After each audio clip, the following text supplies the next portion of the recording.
कैसे हो आप लोग। मैं मनदीप गौतम टारगेट इंस्टीट्यूट कानला के ऑफिशियल चैनल पर आप लोगों का हार्दिक स्वागत करता हूं। जैसे कि सभी विद्यार्थियों को पता है कि हम इंडियन आर्मी के सेट्स करा रहे हैं और हमने 4 सेट्स अपने कंप्लीट कर लिए हैं। तो आज बच्चों हम अपना 5वां सेट कंप्लीट करेंगे और बच्चों सभी वीडियो देखते रहो और मेहनत करते रहो। तो पता होगा सभी बच्चों को कि मेहनत कभी भी बेकार नहीं जाती, कहीं न कहीं आपको सफलता अवश्य ही दिलाएगी। तो बच्चों आज करते हैं सेट 5 स्टार्ट। और सेट 5 का जो हमारा जीके का पहला क्वेश्चन रहेगा वो है सन 2022 में शीतकालीन ओलंपिक प्रतियोगिता कहाँ होगी। तो बच्चों एक तो होते हैं शीतकालीन ओलंपिक, एक होते हैं बच्चों ग्रीष्मकालीन ओलंपिक। तो कंफ्यूज मत होना, देख लेना। एक तो होते हैं बच्चों शीतकालीन ओलंपिक, एक होते हैं ग्रीष्मकालीन ओलंपिक। तो वो ओलंपिक जैसे शीतकालीन ओलंपिक है तो 4 साल बाद होता है, फिर 4 साल बाद, फिर 4 साल बाद। उसी प्रकार ग्रीष्मकालीन ओलंपिक भी 4-4 वर्ष बाद होते रहते हैं। जैसे ये 2020 में कहाँ हुआ, अभी होगा बच्चों टोक्यो जापान। जैसे जो ग्रीष्मकालीन ओलंपिक है बच्चों 2020 में होगा टोक्यो जापान में। और जो बात करते हैं बच्चों शीतकालीन ओलंपिक की, ये बच्चों चीन में होगा। पहले 2018 में हुआ था ये बच्चों, सभी को पता होगा 2018 में हुआ था, क्योंकि 4 वर्ष बाद होते हैं। और कहाँ पर होता है बच्चों 2018 में शीतकालीन ओलंपिक प्योंगयांग दक्षिण कोरिया। तो बच्चों 2018 में प्योंगयांग दक्षिण कोरिया में शीतकालीन ओलंपिक हुए थे। 2022 में शीतकालीन ओलंपिक बीजिंग में होंगे। तो इस क्वेश्चन का आंसर है बच्चों बीजिंग। याद रखना आप लोगों शीतकालीन और ग्रीष्मकालीन। बच्चों ग्रीष्मकालीन 2020 में होंगे और शीतकालीन 2022 में होंगे। ग्रीष्मकालीन टोक्यो जापान में होंगे और बच्चों शीतकालीन प्योंगयांग दक्षिण कोरिया में होंगे। तो बच्चों ये था हमारा पहला क्वेश्चन, नोट करना। तो आगे चलते हैं क्वेश्चन नंबर 2 को लेकर। तो देखते हैं बच्चों क्वेश्चन नंबर 2 में क्या है। तो चोल साम्राज्य का अंत किसने किया। एक चोल साम्राज्य जो था ना हमारा दक्षिण भारत का एक विशाल साम्राज्य था प्राचीन काल में। चोल साम्राज्य अपनी नौसेना के लिए काफ़ी प्रसिद्ध हुआ। देखो केरल में, तमिलनाडु में, कर्नाटक में, इन क्षेत्रों पर चोलों का शासन था। तो बच्चों 2-3 क्वेश्चन बनते हैं कि जो चोल वंश था, चोल वंश का संस्थापक एग्जाम में आ जाता है। कौन था बच्चों, चोल वंश का संस्थापक विजाल्य। कौन था, विजाल्य। याद रखना आप लोगों को विजाल्य। और दक्षिण भारत में चोल वंश हुए। और राजधानी भी याद रखनी है आप लोगों को कि इनकी राजधानी क्या हुआ करती थी, तंजौर। क्या करती थी बच्चों, तंजौर राजधानी हुआ करती थी। तंजौर राजधानी हुआ करती थी, जिसको तंजावुर भी कहते हैं, तंजावुर। और बच्चों एक और क्वेश्चन आता है राजा राज को लेकर। एक महान शासक हुए चोल वंश में, राजा राज प्रथम। आपको इसके बारे में भी नोट करना है, काफ़ी अच्छा क्वेश्चन है बच्चों, एग्जाम में अक्सर आता है।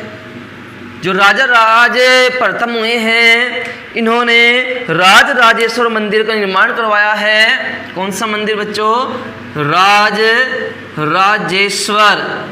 काफ़ी आता है एग्जाम में कि राज राजेश्वर मंदिर का निर्माण किसने करवाया, राजा राम प्रथम। या तो यहाँ आ जाता है या पूछते हैं कि किस वंश ने कराया, तो बच्चों किसने कराया, चोल वंश ने।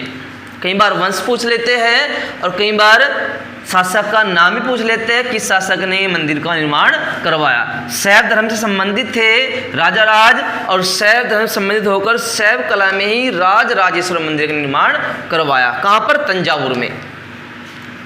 तो इनका अंत किसने किया बच्चों? इनका अंत पांड्य शासकों ने किया। इनका अंत किसने किया बच्चों? पांड्य शासकों ने किया। इनका जो अंत किया वो किया बच्चों पांड्य शासकों ने। तो ऑप्शन देखते हैं। मोहम्मद गजनवी, तो मोहम्मद गजनवी तो पांड्य शासक नहीं था। मोहम्मद गोरी, तो मोहम्मद गोरी भी नहीं था बच्चों। मलिक काफूर भी नहीं था। तो आंसर क्या हो जाएगा? इनमें से कोई नहीं। तो पांड्य शासकों ने किया है बच्चों चोल साम्राज्य का अंत। तो आगे चलते हैं। सभी फैक्ट को नोट करना बच्चों। संस्थापक काफ़ी अच्छा रहता है। राजधानी और राजा राज प्रथम द्वारा निर्मित राज राजेश्वर मंदिर काफ़ी इंपॉर्टेंट रहता है, अक्सर एग्जाम में आता रहता है। तो आगे चलते हैं बच्चों नेक्स्ट क्वेश्चन लेकर, क्वेश्चन नंबर 3। और क्वेश्चन नंबर 3 में है महात्मा गांधी ने असहयोग आंदोलन किस वर्ष शुरू किया? तो महात्मा गांधी ने बच्चों जो असहयोग आंदोलन शुरू किया था वो किया था बच्चों 1920 में। गांधी जी के दो आंदोलन काफ़ी इम्पोर्टेंट रहते हैं। एक तो असहयोग आंदोलन बच्चों, एक आता है सविनय अवज्ञा आंदोलन। सविनय अवज्ञा आंदोलन, तो बच्चों आपको दोनों ही याद रखने हैं। ये 1930 में गांधी जी ने प्रारंभ किया था सविनय अवज्ञा आंदोलन 1930, और गांधी जी ने असहयोग आंदोलन 1920 में प्रारंभ किया था। और याद रखना आप लोगों को गांधी द्वारा सबसे बड़ा आंदोलन था 1920 का असहयोग आंदोलन। तो आपको ये भी पता होना चाहिए कि 5 फरवरी 1922 में क्या हुआ था? गांधी जी ने असहयोग आंदोलन को वापस ले लिया था। तो कई बार डेट आ जाती है कि कब गांधी जी ने अपना असहयोग आंदोलन वापस ले लिया था। तो 5 फरवरी 1922 चौरा चोरी घटना के बाद। कौन सी घटना के बाद? चौरा चोरी घटना। कई बार इसकी डेट पूछते हैं। चौरा चोरी घटना कब हुई थी और गांधी जी ने किस घटना के बाद अपना असहयोग आंदोलन बंद कर दिया था बच्चों? चौरा चोरी घटना के बाद गांधी जी ने अपना असहयोग आंदोलन बंद कर दिया था। तो अब चलते हैं नेक्स्ट क्वेश्चन लेकर बच्चों, क्वेश्चन नंबर 4। सभी फैक्ट नोट कर लेना। गांधी संबंधित आंदोलन को लेकर असहयोग और सविनय अवज्ञा आंदोलन। तो आगे चलते हैं बच्चों क्वेश्चन नंबर 4 को लेकर। और क्वेश्चन नंबर 4 में है ऑस्ट्रेलिया की राजधानी।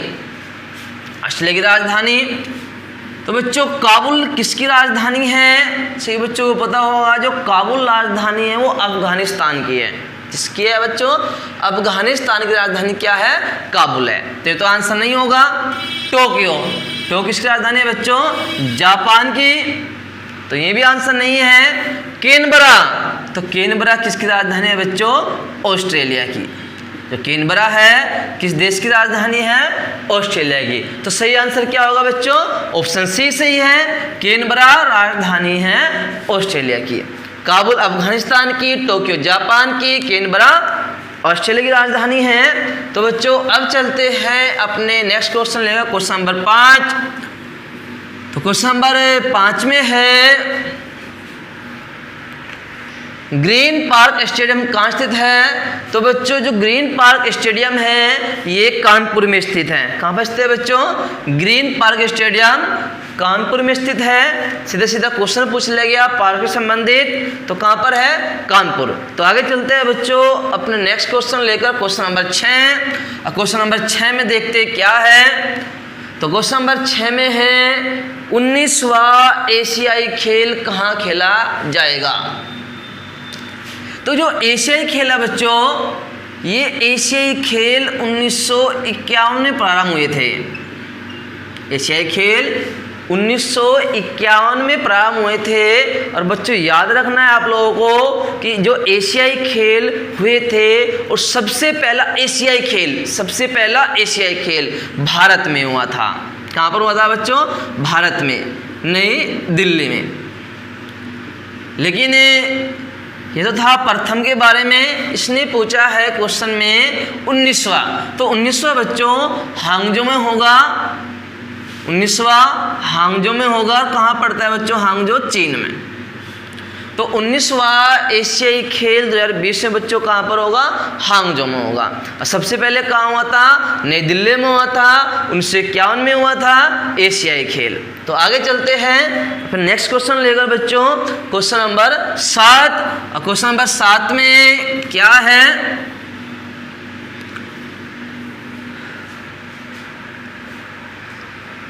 निम्न में से कौन सा जीव सबसे प्रथम अंतरिक्ष में भेजा गया था? देखो बच्चों, सोवियत संघ जिसको क्या बोलते हैं प्रेजेंट में? रूस। तो सोवियत संघ रूस ने बच्चों 1957 में 1957 में एक यान भेजा, स्पुतनिक सेकंड। स्पुतनिक सेकंड में सबसे पहले अंतरिक्ष में कोई जीव भेजा गया था। तो जीव कौन था बच्चों? जो स्पुतनिक सेकंड के द्वारा भेजा गया था और सबसे पहले अंतरिक्ष में जाने वाला जीव था। तो जीव था बच्चों लाइका नामक कुत्ता। तो पहले अंतरिक्ष में कुत्ते को भेजा गया था जिसका नाम क्या था बच्चों? लाइका। किसने भेजा था?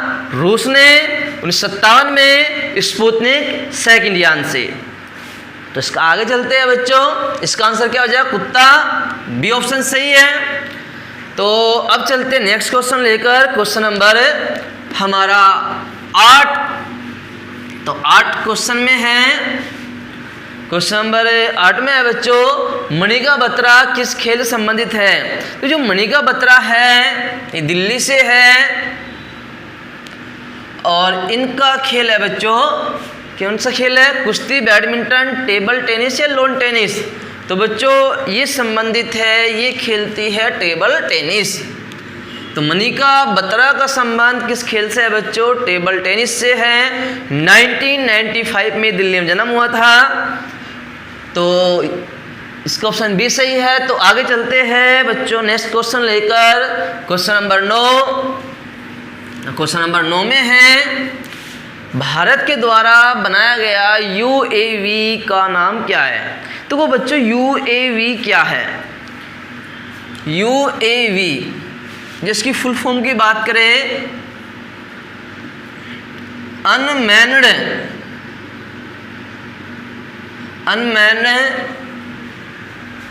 Aerial vehicle. Unmanned aerial vehicle.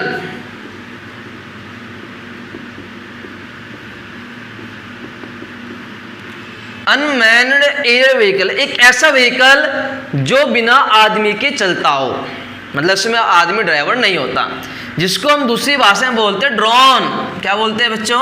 Drone. तो ड्रोन में कोई आदमी ड्राइवर नहीं होता, ड्रोन में कोई आदमी नहीं बैठा होता। तो यूएवी अननेम्ड एरियल व्हीकल, इसकी फुल फॉर्म भी आ सकती है एग्जाम में। तो इसको क्या बोलते हैं अपनी भाषा में? ड्रोन। तो भारत द्वारा बनाया गया ड्रोन कौन सा है बच्चों? ये पूछा गया है सीधी सी भाषा में। तो भारत द्वारा बनाया गया ड्रोन है बच्चों निशांत। निशांत भारत द्वारा बनाया गया एक ड्रोन है। तो इसका सही आंसर क्या है बच्चों? बी सही है। तो आगे चलते हैं नेक्स्ट क्वेश्चन लेकर, क्वेश्चन नंबर 10। तो क्वेश्चन नंबर 10 में क्या है बच्चों? फतेहपुर सीकरी में इबादत खाना किसने बनवाया था? तो वो एक मुगल शासक हुए अकबर। कौन हुए बच्चों? अकबर। तो अकबर चाहते थे कि सभी धर्मों में सामंजस्य हो, तालमेल हो। तो उसके लिए अकबर ने 1575 में फतेहपुर सीकरी में एक स्थान बनवाया जो कहा गया इबादत खाना। तो अकबर ने सभी धर्मों के सामंजस्य के लिए 1575 ईस्वी में फतेहपुर सीकरी में इबादत खाने का निर्माण करवाया था। कई बार क्वेश्चन आता है बच्चों, यही पूछ लेते हैं आपसे कि फतेहपुर सीकरी की स्थापना किसने की थी। तो किसने की थी बच्चों फतेहपुर सीकरी की स्थापना? तो इसका संस्थापक भी कौन था? अकबर ही था फतेहपुर सीकरी का। और फतेहपुर सीकरी में एक दरवाजा भी बनवाया था अकबर ने।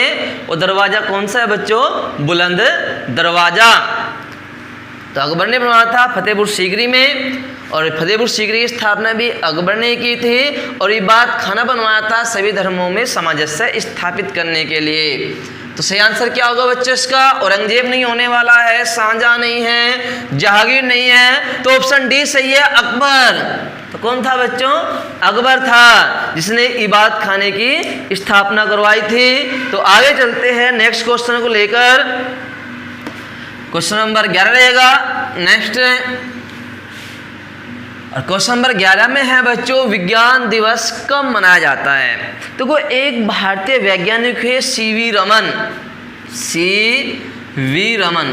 तो सीवी रमन ने रमन प्रभाव, सही बच्चों को पता होगा, रमन प्रभाव की खोज की। तो रमन प्रभाव की खोज के लिए ही विज्ञान दिवस मनाया जाता है। तो किनकी से मनाया जाता है? सीवी रमन की से मनाया जाता है विज्ञान दिवस। और कब मनाते हैं हम विज्ञान दिवस को बच्चों? 28 फरवरी, 25 जनवरी, 12 जनवरी, 26 मार्च। तो कब मनाते हैं बच्चों? 28 फरवरी को मनाते हैं बच्चों हम विज्ञान दिवस। तो आगे चलते हैं। नेक्स्ट क्वेश्चन है बच्चों हमारा क्वेश्चन नंबर 12, हॉटलाइन क्या है? तो बच्चों जो हॉटलाइन है एक दूरसंचार कड़ी है। दूरसंचार कड़ी है जो एक व्यक्ति को, जिसको हमने ए कह दिया, दूसरे व्यक्ति से जिसको हमने बी कह दिया, एक जोड़ती है। दूरसंचार कड़ी है हॉटलाइन जो एक व्यक्ति को दूसरे व्यक्ति से जोड़ती है। तो सही आंसर क्या होगा बच्चों? हॉटलाइन क्या है? एक दूरसंचार कड़ी है जो एक व्यक्ति को दूसरे व्यक्ति से जोड़ती है। तो पहला ऑप्शन है एक विद्युत तार, दूसरा है एक दूरसंचार कड़ी, तीसरा है हार्ड डिस्क, चौथा है मॉडेम। तो सही आंसर क्या है बच्चों? बी, एक दूरसंचार कड़ी है हॉटलाइन। तो इसका आंसर सही क्या है? बी। तो अब चलते हैं बच्चों नेक्स्ट क्वेश्चन लेकर, क्वेश्चन नंबर 13। क्वेश्चन नंबर 13 में है बुल फाइट किस देश का राष्ट्रीय खेल है? तो अब देखते हैं। क्योंकि जो बच्चों जापान है, जापान का जो राष्ट्रीय खेल है बच्चों जूडो है। क्या है? जूडो है। कनाडा का आइस हॉकी है। कनाडा क्या है बच्चों? आइस हॉकी है। कनाडा का राष्ट्रीय खेल क्या है बच्चों? आइस हॉकी है। देशों के राष्ट्रीय खेल आ जाते हैं अक्सर अगर एग्जाम में। जो स्पेन है बच्चों, स्पेन का बुल फाइट है। क्या है बच्चों? Bull fight. यदि बात करते हैं अमेरिका का राष्ट्रीय खेल क्या है बच्चों? बेसबॉल। क्या है? बेसबॉल है अमेरिका का, यूएसए का राष्ट्रीय खेल। तो सही आंसर क्या है? बुल फाइट किस देश का राष्ट्रीय खेल है? तो ऑप्शन सी सही है बच्चों, स्पेन का राष्ट्रीय खेल है बुल फाइटिंग। तो आगे चलते हैं नेक्स्ट क्वेश्चन लेकर, क्वेश्चन नंबर 14। और देखते हैं क्वेश्चन 14 में क्या है। 14 में है निम्न में से कौन सा त्योहार पैगंबर मोहम्मद के जन्मदिन पर मनाया जाता है? ईद उल जुहा, मुहर्रम, ईद उल फितर, ईद उल मिलाद। देखो ये दोनों तो ईद हैं। मुहर्रम अलग है, लेकिन पैगंबर मोहम्मद साहब के जन्मदिन मनाया जाता है वो त्योहार है बच्चों ईद उल मिलाद। कौन सा है बच्चों? ईद उल मिलाद। ये तो ईद हो गई। मुहर्रम आपको पता ही होगा कि वे लोग जो शिया लोग हैं अपने चाकू मारते हैं जिससे खून निकलता है, वो मुहर्रम होता है। तो ईद उल मिलाद ही क्या है? पैगंबर मोहम्मद साहब के जन्मदिन पर मनाया जाने वाला एक त्योहार है। तो बच्चों अब चलते हैं नेक्स्ट क्वेश्चन लेकर, समझा होगा 14वां क्वेश्चन 14 क्वेश्चन। नेक्स्ट क्वेश्चन है हमारा 15वां और जीके का लास्ट क्वेश्चन होगा। इसके बाद जीएस पढ़ेंगे। तो जल्लीकट्टू खेल किस राज्य में मनाया जाता है? तो जल्लीकट्टू जो खेल है इसमें बच्चों सांडों की लड़ाई करवाई जाती है। जल्लीकट्टू में सांडों की लड़ाई करवाई जाती है और ये खेल एक बार भारत में बैन हो चुका है। सही बच्चों को पता होगा कि इसको बैन कर दिया गया था। और ये खेल वो राज्य में जाता है, वो राज्य है बच्चों तमिलनाडु। तो जल्लीकट्टू जो खेल है किस राज्य में जाता है? वो राज्य है बच्चों तमिलनाडु। तो आज के लिए इतना ही। तो अब जैसे क्लास करेंगे नेक्स्ट क्लास।